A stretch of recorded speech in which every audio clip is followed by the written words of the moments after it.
Teóricamente ahí empezó. A ver. Sí. Verifica que esté funcionando.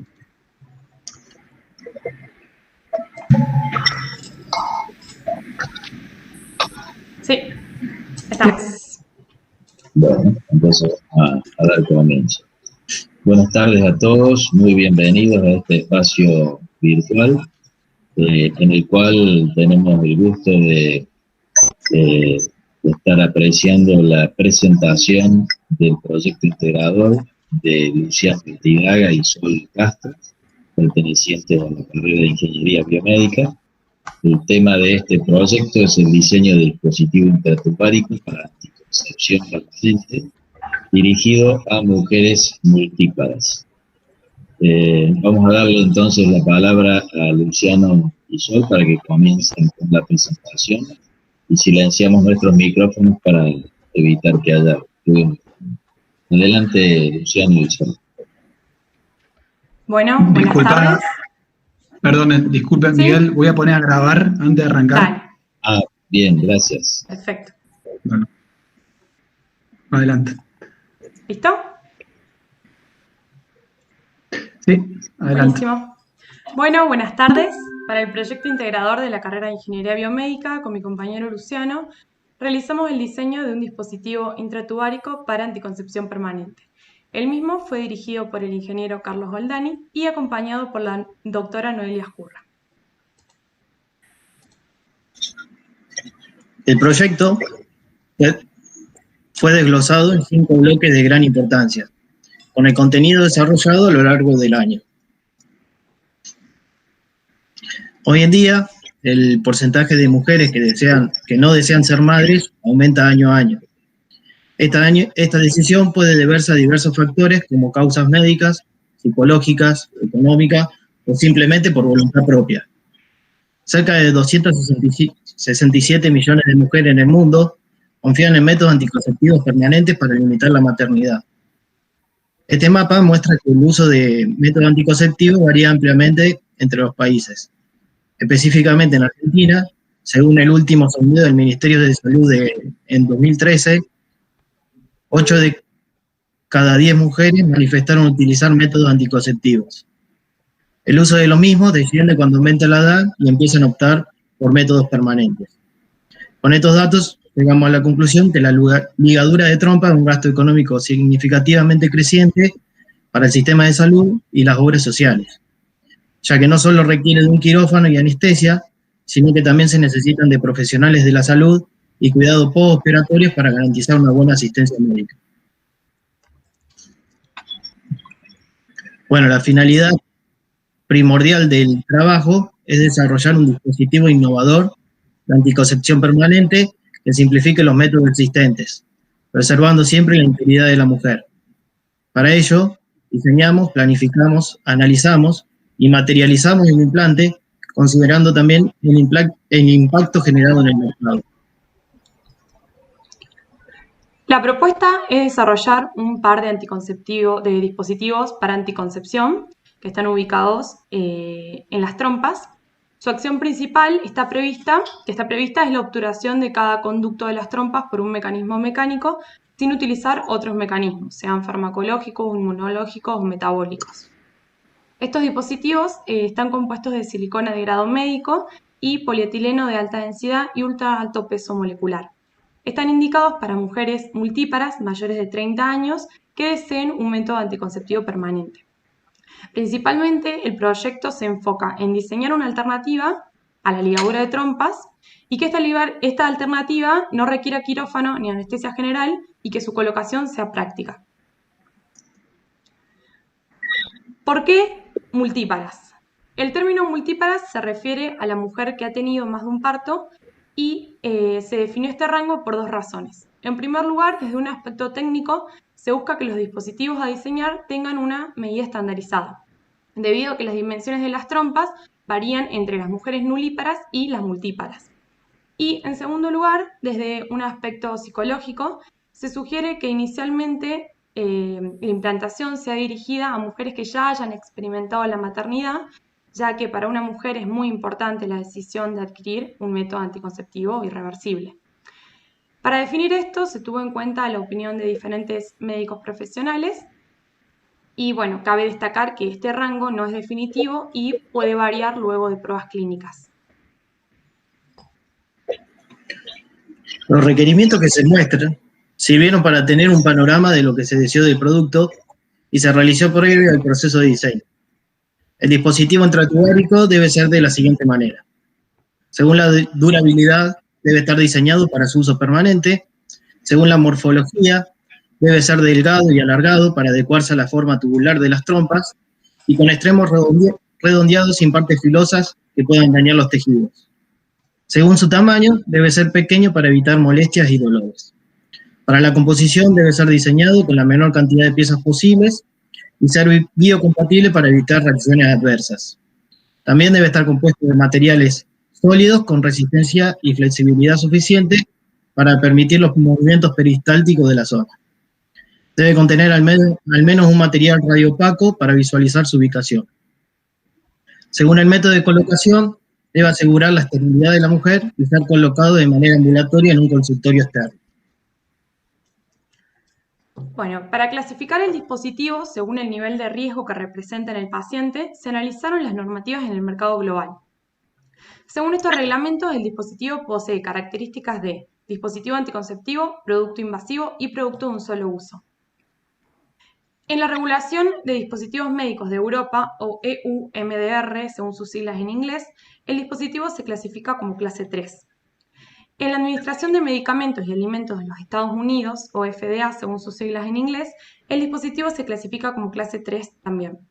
Por último, en la Administración Nacional de Medicamentos, Alimentos y Tecnología Médica, o ANMAT, el dispositivo se clasifica como clase 4. El estudio del sistema reproductor femenino nos permitirá conocer el tejido y las dimensiones para iniciar el diseño. Este sistema abarca un grupo de órganos que están ubicados en la zona baja del abdomen, es decir, en la pelvis. Se compone de órganos genitales internos como los ovarios, las trompas uterinas, el útero y la vagina, y exteriormente de la vulva y los órganos anexos. Nos centraremos en los órganos genitales internos, ya que el dispositivo diseñado se implantará en las trompas de falopio. Los ovarios son glándulas sexuales femeninas, son bilaterales y con forma ovoide.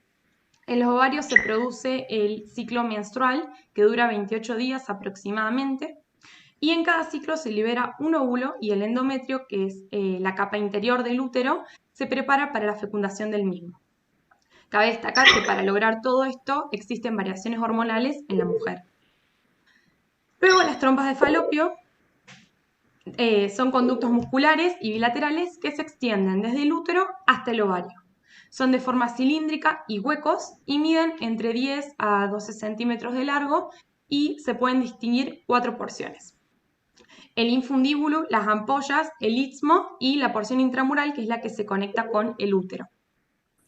Luego, el útero es un órgano muscular hueco que está compuesto por el istmo del útero y el cuerpo y el cuello, o también llamado cervix. La vagina es un órgano impar de tejido musculomembranoso y llega a medir unos 8 centímetros en la adultez. Los métodos anticonceptivos se clasifican en reversibles e irreversibles.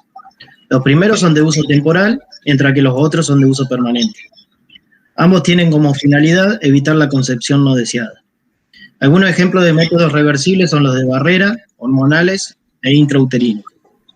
Nos centraremos en los métodos irreversibles o permanentes, debido a que nuestro dispositivo se encuentra clasificado dentro de ellos.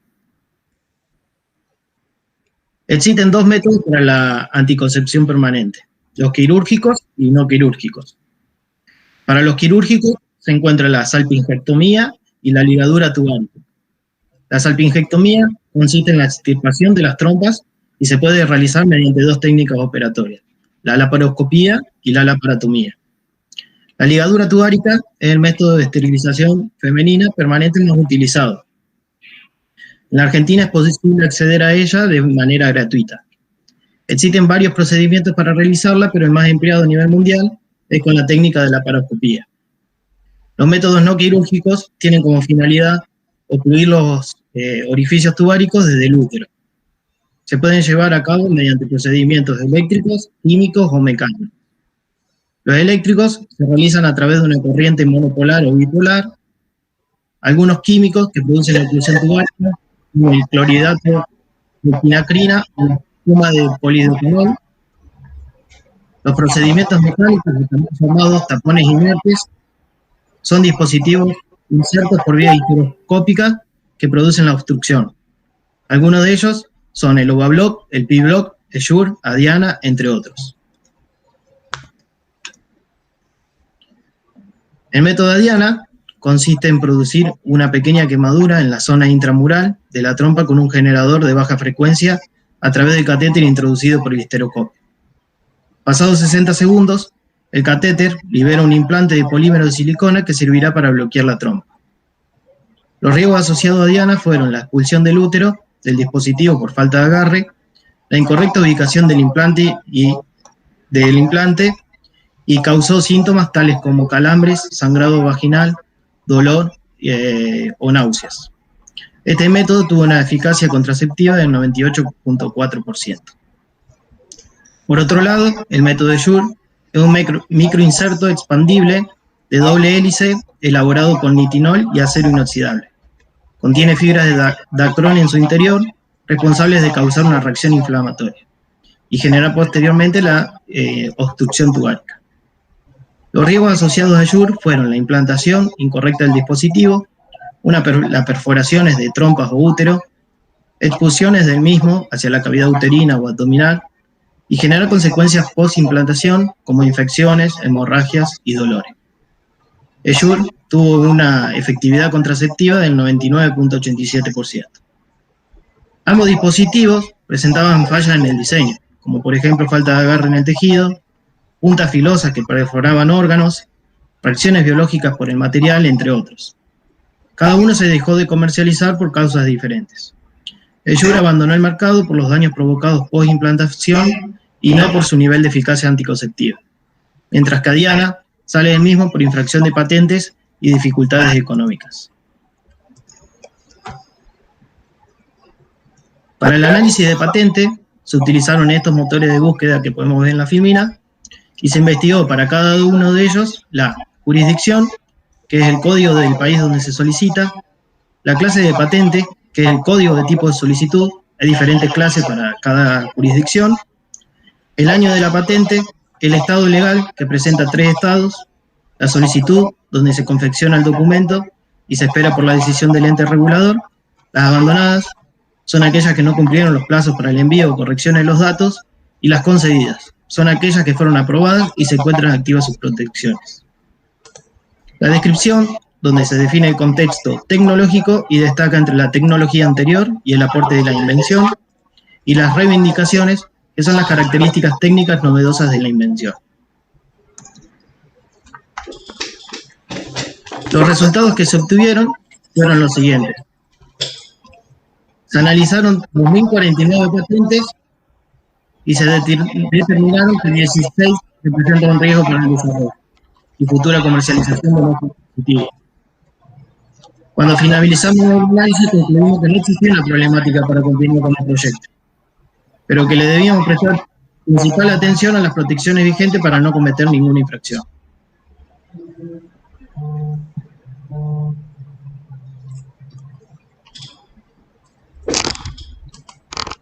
Miguel, disculpa. ¿Hay problemas? Sí. No se me escuchó a mí. No, recién yo te silencié porque cuando hablaba Luciano se acoplaba. Perfecto. Y entonces Pero había un ruido ¿me de pudieron fondo muy fuerte. escuchar? Ahora, cuando antes hablaste, sí, y listo. ahora... Perfecto. Sí, no te hagas problema. Perfecto, me asusté. Bueno. No, tranquilo. Sí, me toca. Bueno, se realizó un análisis de mercado que consta de 5 partes para determinar qué oportunidades existen. Como oportunidades de mercado, se analizaron las habilidades y los elementos tecnológicos que contamos para este proyecto, como vinculación con el área de salud, conocimiento de biomateriales, impresión 3D, entre otras. Por otro lado, se consideró que el cliente es el ginecólogo y el usuario la mujer multípara. Además, se investigaron las restricciones legales o técnicas que podrían existir. En segundo lugar, el proyecto se dirige a un mercado resegmentado con estrategia de nicho porque en la actualidad se utiliza la ligadura de trompas y al ofrecer un nuevo producto con el mismo fin, sería una alternativa para una porción del mercado que desea obtener un método sin cirugía y con la misma finalidad permanente. TAM se refiere al mercado total, que serían todas las clínicas y o centros de salud de Argentina.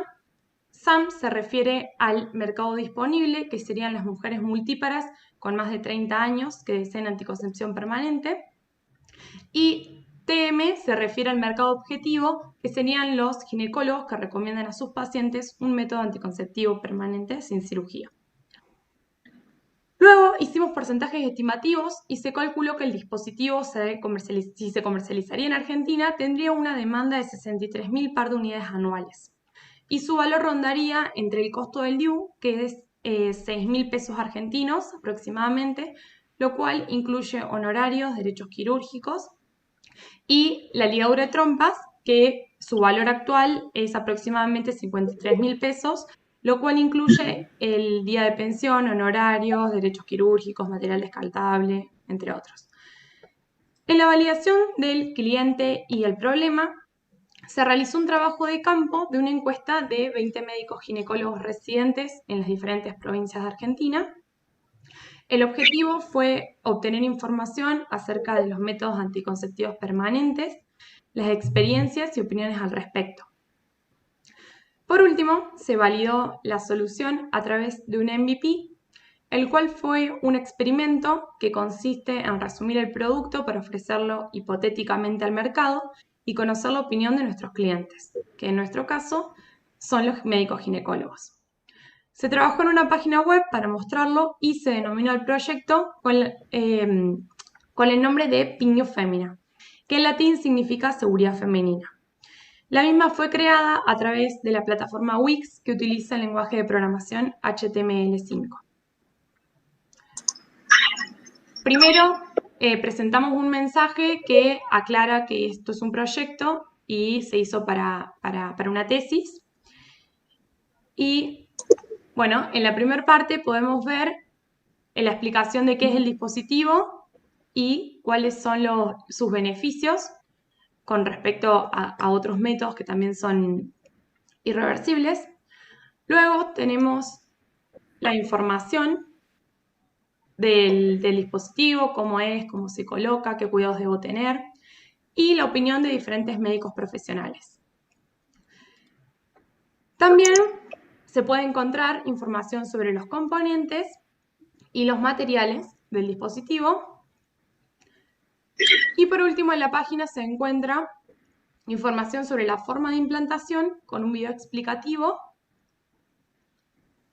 imágenes del paso a paso y los medios de contacto para poder contactarse con nosotros, ya que muchas veces hemos enviado la página para que los médicos nos manden una opinión y luego lo pudieron ver.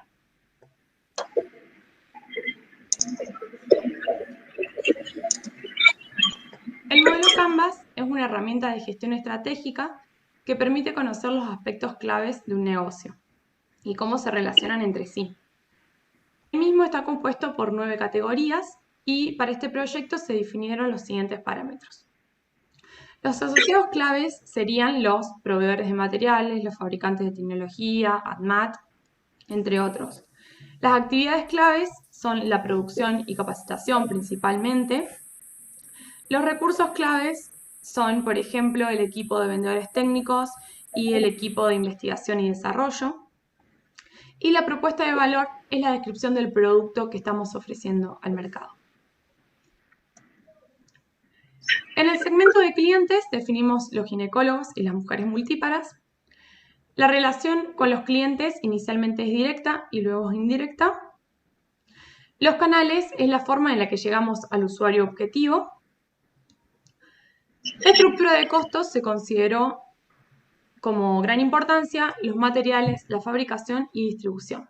Y por último, inicialmente la financiación es a través de entidades privadas y dependerá de la cantidad de ventas concretadas.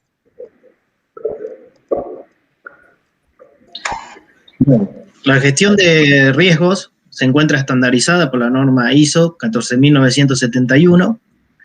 Para este proceso se identifican los peligros, se evalúan las consecuencias y probabilidades de ocurrencia, se estima una medida de riesgo para compararla con los criterios de aceptabilidad fijados y se mitiga el riesgo si es alto. Determinamos el riesgo de manera que el riesgo resultante va a ser igual a la probabilidad de ocurrencia por la severidad de las consecuencias. Confeccionamos la tabla de gestión de riesgos aplicando el método de matrices combinado con la herramienta ¿Qué pasa si? Y lo dividimos en dos fases que son el análisis de riesgos y el control de los mismos. Se identificaron 12 posibles sucesos iniciadores que pueden representar una situación riesgosa para el paciente. 7 de riesgo alto, 4 de riesgo medio y 1 de riesgo bajo. Un posible ejemplo de suceso iniciador podría ser la utilización de materiales porosos para la confección del dispositivo. El daño resultante de este riesgo comprende una infección post-implantación y una reacción biológica adversa en el organismo. El nivel de riesgo resultante calculado arroja un riesgo alto debido a una probabilidad de ocurrencia alta y una alta severidad. Este riesgo, al ser mitigado mediante un correcto proceso de esterilización, siguiendo los estándares ISO 17665 para la esterilización de productos sanitarios mediante vapor, y la norma ISO 10993 para la evaluación biológica del material, disminuye la probabilidad de ocurrencia y mantiene la severidad de las consecuencias, obteniendo un riesgo residual resultante medio.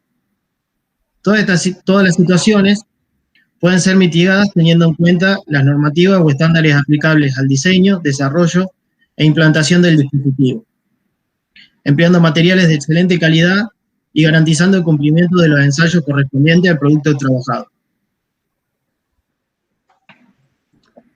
Se diseñó el dispositivo con el fin de producir una oclusión mecánica en las trompas de falopio. El mismo consta de diferentes componentes ensamblados. Como se pueden ver en las filminas, tenemos un cuerpo con anclaje, 2 cabezas y 2 trabas. Hay 2 estados posibles para el dispositivo. En primer lugar, se encontrará contraído para ser colocado e ingresado por la vagina hacia las trompas. Y en segundo estado, ocurre cuando al implantar el dispositivo, el mismo se expande para cumplir su función de oclusión. Dado que el objetivo es desarrollar un dispositivo de tamaño único, se definió que el tamaño ideal sería, en estado contraído, una longitud total de 50 milímetros con un diámetro de 1 milímetro. Y en estado expandido, una longitud total de 40 milímetros y diámetro de 4 milímetros. Los componentes del diseño estarán ensamblados con pegamento curable por luz ultravioleta. Concretamente el Cyberlight U305. Este pegamento presenta una rápida acción de secado y gran resistencia a la tracción, ya que es flexible y además también cumple con los estándares ISO de biocompatibilidad, y al ser curado por luz ultravioleta se logra la total asepsia del componente. El cuerpo posee forma cilíndrica. En la imagen podemos ver los 2 estados, cómo varía.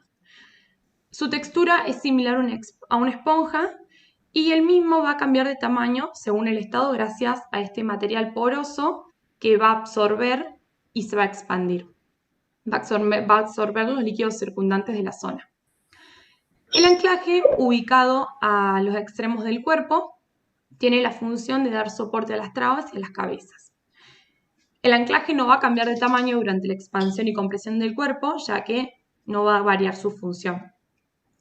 El cuerpo es de silicona porosa al 90%. La silicona muestra excelentes propiedades de flexibilidad, gran expansión del volumen en sentido transversal y una biocompatibilidad excelente con el organismo.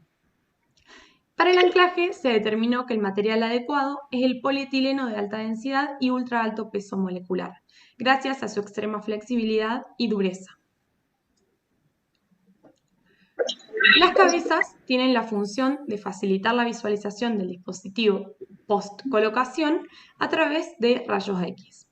Esto se da ya que están embebidas en una pintura radiopaca. Poseen una punta roma y en su interior un orificio para ensamblar con el anclaje.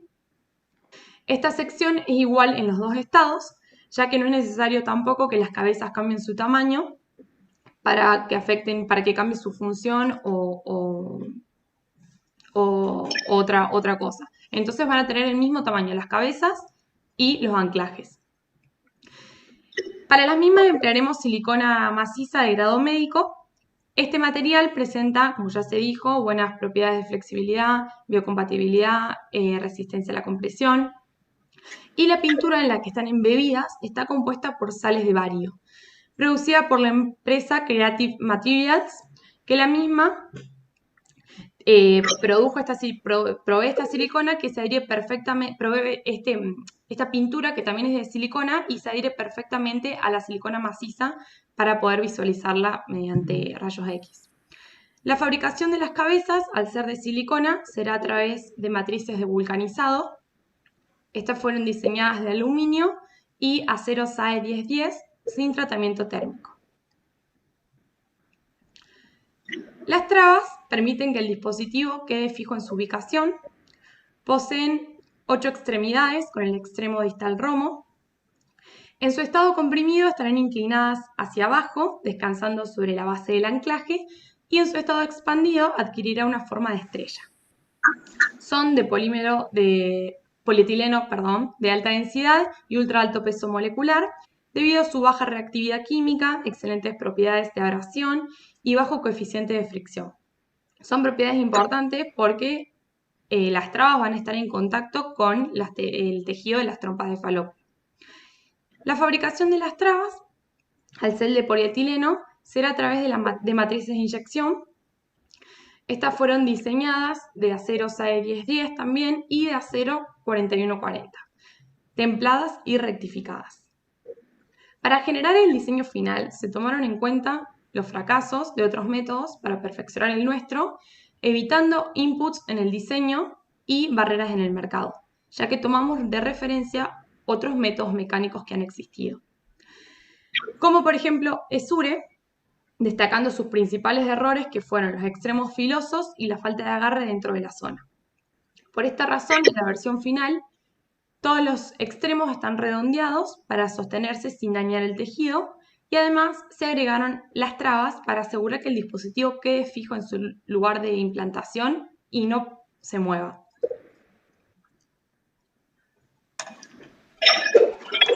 Se confeccionaron los prototipos, que tengo acá también, no sé si los pueden ver. Se confeccionaron los prototipos físicos para visualizar los diseños en escala 3D. Los prototipos se realizaron en 2 escalas. Acá tengo una escala, que es la escala 5 en 1, y también está la escala 10 en 1, que una es más grande y otra es más chica. Es para poder visualizar cada parte mejor, porque es un dispositivo que es muy pequeño.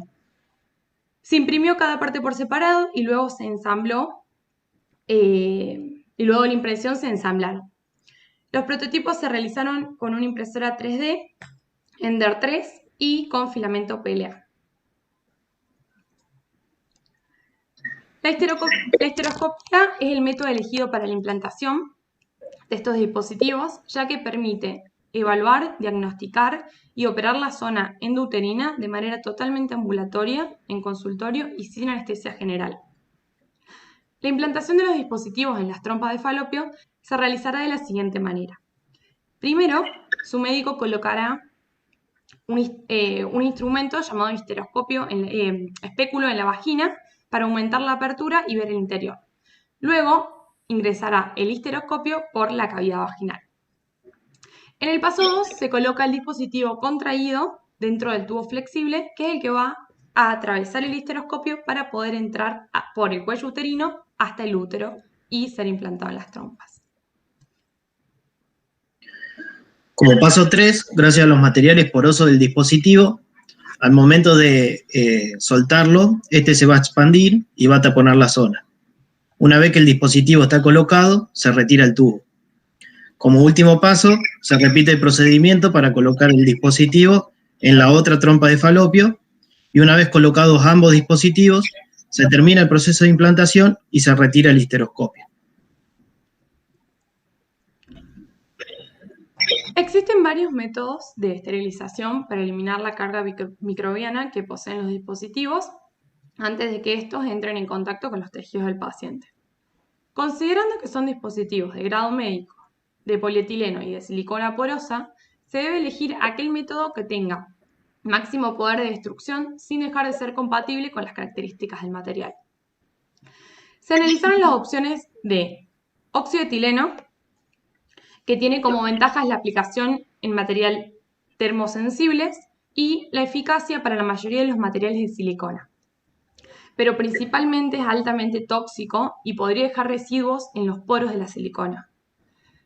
La irradiación, que puede ser gamma o por rayos de electrones. La ventaja de este método es que tiene una gran capacidad germicida y de penetración, además de que actúa a bajas temperaturas, pero produce algunos cambios que son significativos en la silicona, como por ejemplo un aumento en la reticulación. Además, es un método excesivamente caro y se requiere personal autorizado por la Comisión de Energía Atómica. La esterilización por vapor autoclave tiene un tiempo breve de acción y no deja residuos en los materiales. Es económico y resulta de fácil obtención, pero puede provocar incorporación de agua en el interior de los dispositivos, sin que esta incorporación de agua afecte a su función ni altere su composición. Se definió que el método pertinente es la esterilización por vapor en autoclave, ya que generalmente se recomienda óxido de etileno para la silicona. En este caso creemos que no es recomendado por el grado de porosidad. Bueno, a modo de resumen, nos gustaría compartir un video explicativo del proyecto y pedimos que se silencien los micrófonos.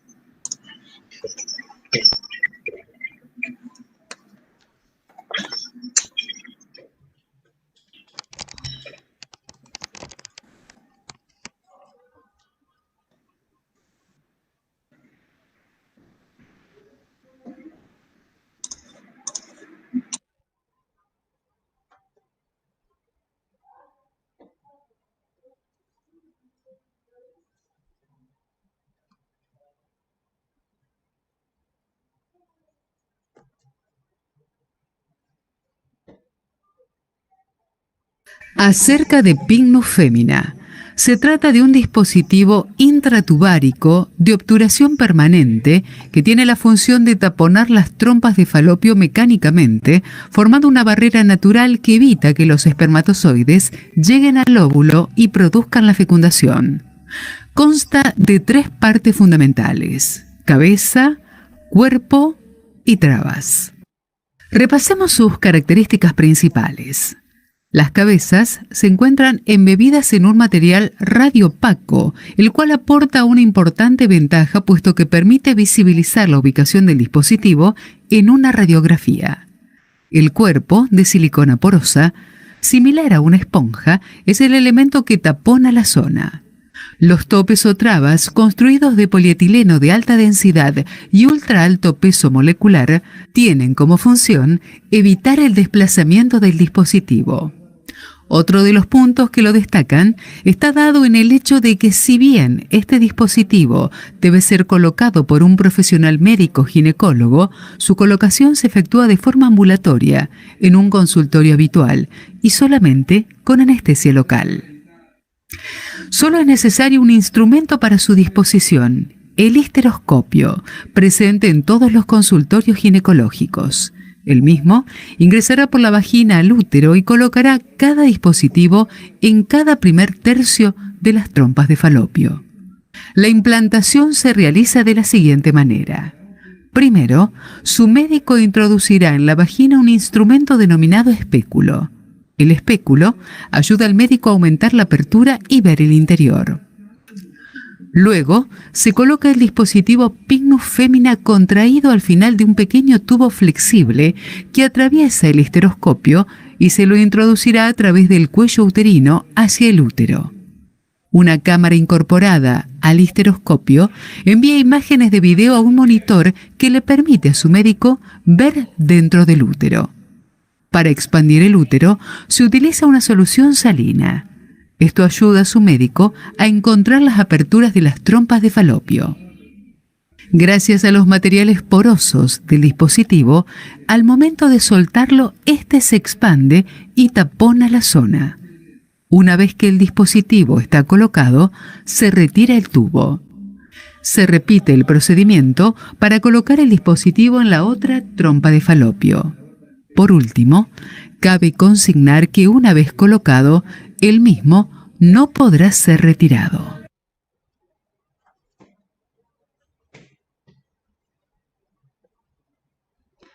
Para cerrar, podemos decir que todos los objetivos... Sol, habilita tu micrófono, por favor.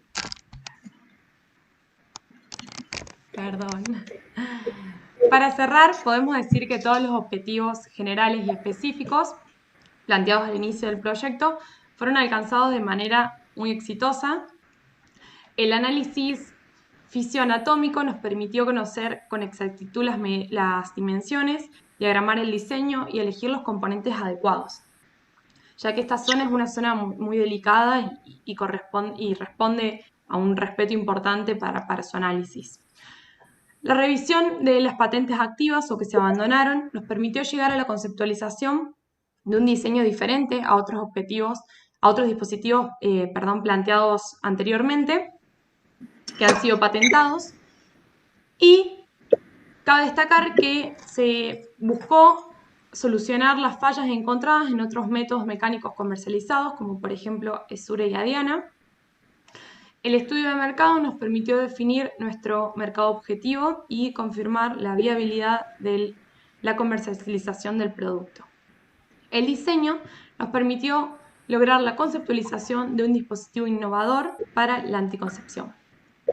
Los prototipos a escala y el MVP mediante una página web nos sirvió para conocer la aceptación y opinión de los profesionales médicos.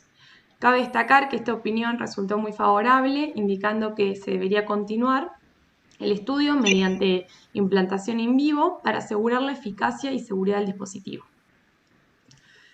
La gestión de riesgos del producto se hizo siguiendo la norma estandarizada ISO 14971. Esto nos permitió conocer los posibles riesgos asociados y establecer las acciones necesarias para poder mitigarlos o reducirlos si el dispositivo se llega a comercializar. Por último, el trabajo interdisciplinario realizado nos pareció inmensamente enriquecedor para el desarrollo del dispositivo y para nuestro crecimiento profesional. Bueno, para el futuro podemos decir que es necesario realizar los correspondientes ensayos del dispositivo y verificar el cumplimiento de los mismos para evitar infecciones, reacciones biológicas adversas y otras posibles consecuencias que se pudiesen generar. Existen riesgos residuales mientras no se hagan pruebas clínicas. Sugerimos que luego de la verificación de seguridad del dispositivo, se debería evaluar su uso a partir de los 18 años o la adultez de la persona. Muchísimas gracias por su atención y por acompañarnos en este día tan especial. Estábamos un poco nerviosos, pero esperamos haber sido claros y que les haya gustado la presentación. Muchísimas gracias, Sol, muchísimas gracias, Luciano. La verdad que ha sido una presentación impecable, los felicito por eso. Se nota que han hecho un trabajo integral donde han abordado distintos aspectos que sin ninguna duda forman parte de la formación de esta carrera y que no son fáciles de abordar, con lo cual los felicito realmente. El trabajo creo que ha sido muy bien desarrollado y le voy a dar la posibilidad a uno de los miembros del tribunal, que es Luciano Richpun, para que nos dé su apreciación acerca de este trabajo. Adelante, Luciano. Bien, gracias. Primero, una consulta, chicos. Las alas de anclaje,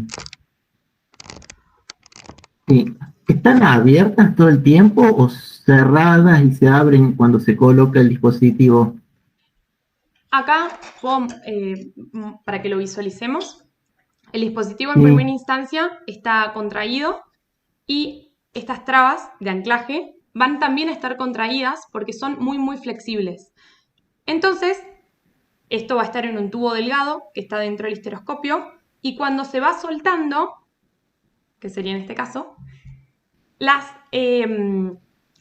trabas empiezan a abrirse sosteniendo parte del tejido y haciendo esto. Son muy, muy flexibles, es mínimo el sostén que da, pero es para asegurarnos la implantación. Pero en primera instancia están descansando sobre la base del anclaje. Ah, bien, gracias. Bueno, coincido con el ingeniero Malabú, muy, muy lindo el trabajo, muy completo, y además abordan disciplinas que muchas veces acá en la carrera, digamos, no son tenidas en cuenta, como análisis de costo, factibilidad de venta, cosas por el estilo. Yo participé con ustedes en la parte de diseño, así que más o menos la conozco. Así que bueno, felicidades, chicos. Muchas gracias. Gracias. Muchas gracias, Luciano, por tu apreciación, y le vamos a dar la oportunidad al ingeniero Gigli para que él nos comente su apreciación acerca del trabajo. Adelante, Juan Pablo. Bueno, buenas tardes. Primero, felicitaciones por la tesis. La verdad que fue muy interesante, estuvo muy interesante para leerla, lo cual es complejo muchas veces poder traducir todo lo que hacen y todo lo que piensan en la tesis, traducirlo a un texto que sea de una lectura agradable y llevadera, digamos, muchas veces es muy tedioso, así que eso también lo destaco. El trabajo, la verdad, coincido con lo que comentaban recién, de que se abordaron múltiples disciplinas, no solo la parte de diseño dura, sino también aspectos más blandos, como es ir a preguntarle a los consumidores si la idea les interesa o no, lo cual está bueno. Mi única consulta, que creo que me las olvidé de hacérselas cuando revisaba la tesis, viene con respecto a: hicieron el análisis de mercado, hicieron el análisis de patente, hicieron el análisis de riesgo, tienen un MVP. ¿Cómo sigue esto? Como que tienen ideas de seguir desarrollando, de plantearlo. Por ahí está, creo que Andrés Colombo también con la parte de incubadora y esas cosas.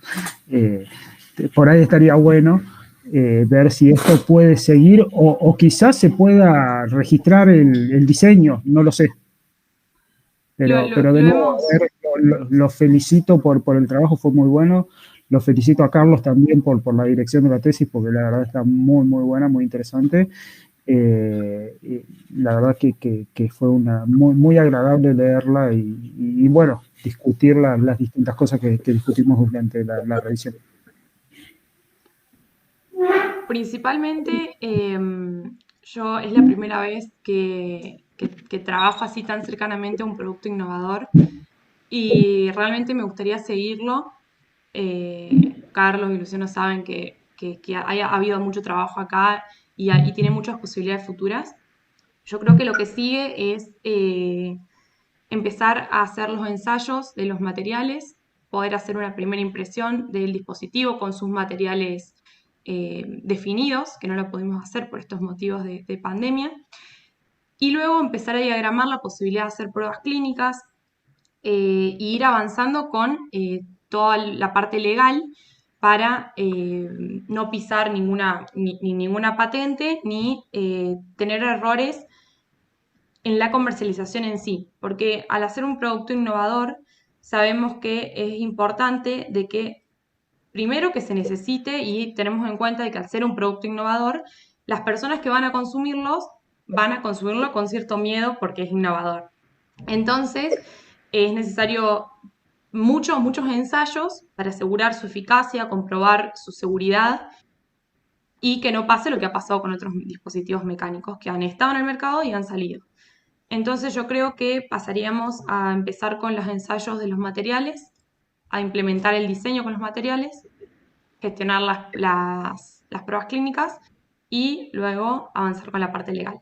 Pero es la idea. Muchas gracias. Muchas gracias y felicitaciones nuevamente. Gracias. Gracias.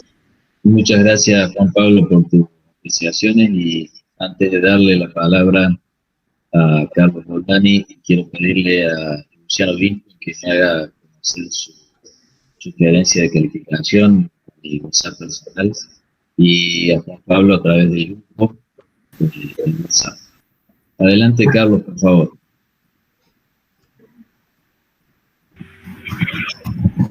Bueno, yo realmente los quiero felicitar. Ha sido un placer trabajar con los dos. Han trabajado mucho. A veces yo he dirigido muchos trabajos finales y a veces uno los tiene que andar empujando para que trabajen. Estos dos muchachos y chicas han trabajado solos, siguiendo algunas pautas que uno le puede ir dando, pero realmente han hecho innovación en su trabajo también, ¿no? Y sobre todo lo que quiero destacar, que ya lo han dicho, pero no está de más volverlo a repetir, es que se han adentrado en un montón de técnicas que normalmente no están en los trabajos finales, que son más específicos, pero ellos han trabajado en el mercado, en técnicas de mercadotecnia, en análisis de entrevistas. Bueno, realmente ha sido un gusto enorme trabajar con los dos. Salió muy buen trabajo. Los felicito de nuevo. Muchas gracias. Gracias. Muchas gracias, Carlos. Y le vamos a dar la oportunidad a Noemí Asturna para que también nos haga saber cuál es su opinión acerca de este tema. Tendrías que ir eso.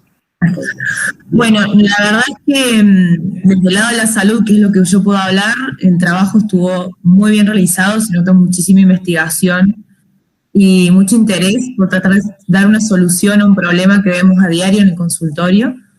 Es súper válido y me parece muy válido también la idea de continuar con estudios y tratar de traer en vivo a este tipo de métodos anticonceptivos muy novedosos, sobre todo en nuestro país, y bien como dijo Sol, seguir investigando, seguir viendo cómo va a reaccionar en seres humanos. Primero seguramente haya que hacerlo en animales, pero bueno, con todas las reglas que hay que hacerlo. Me parece muy bueno y felicitaciones, chicos, muy buen trabajo. Gracias. Gracias. Muy bien, muchas gracias, Noemí, por tus palabras. Luciano Grinspoon, no sé si pudiste conectarte a mi WhatsApp para darme tu apreciación.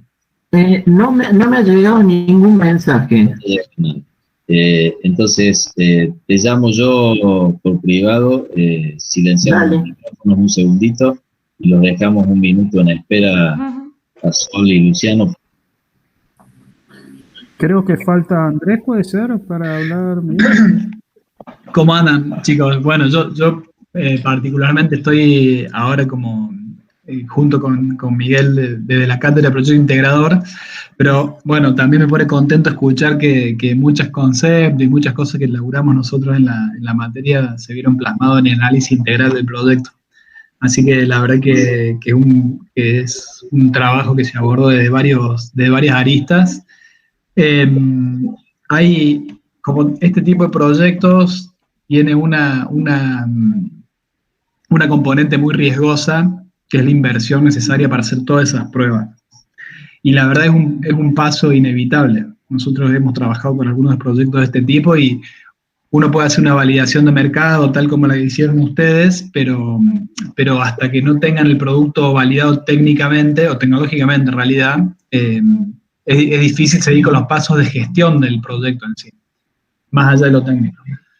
Pero de todos modos, la buena noticia de todo esto es que esto pasa en todos lados, digamos, y con todos los tipos de proyectos, con lo cual no hay que amedrentarse por esto, porque son pasos lógicos y proyectos de este tipo que yo me animo a incluirlos dentro de la categoría de tecnologías profundas, que es una categoría novedosa en donde se mezclan distintas ramas, porque acá estamos trabajando el tema de materiales, estamos trabajando el tema bueno, no prótesis, pero dispositivos que van, claro, que van como implantes.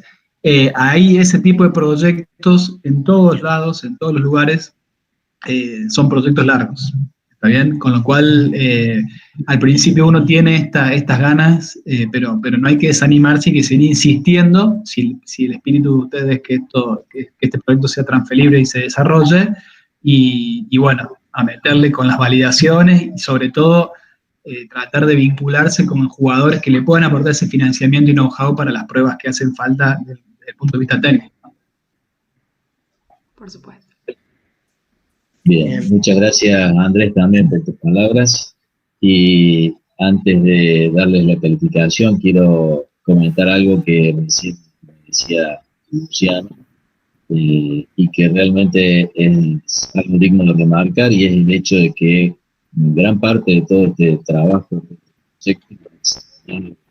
pasado de pandemia, todas las dificultades que eso implica, el laboratorio, el cual hace aún más importante todo el esfuerzo, el trabajo y la dedicación de las puestas.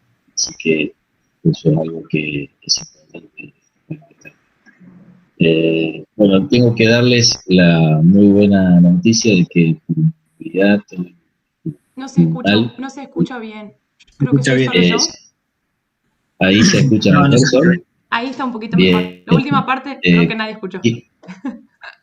Bien, quiero decirles que el tribunal por unanimidad les ha otorgado la máxima calificación de 10, que me parece que es un premio más que merecido por todo el esfuerzo y la dedicación puesta por parte de ustedes y también por parte de sus asesores, ¿no? Que han hecho un trabajo excelente junto a ustedes. Así que mis felicitaciones nuevamente, y a partir de ahora tienen un camino importante a desarrollar en el ámbito profesional. Recuerden que en esta facultad siempre estarán las puertas abiertas y todos los docentes dispuestos a darles una mano en todo lo que ustedes requieran, ¿no?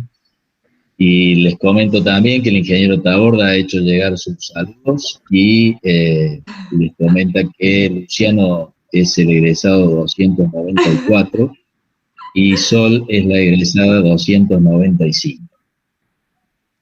Bueno, muchas felicidades y mis felicitaciones nuevamente.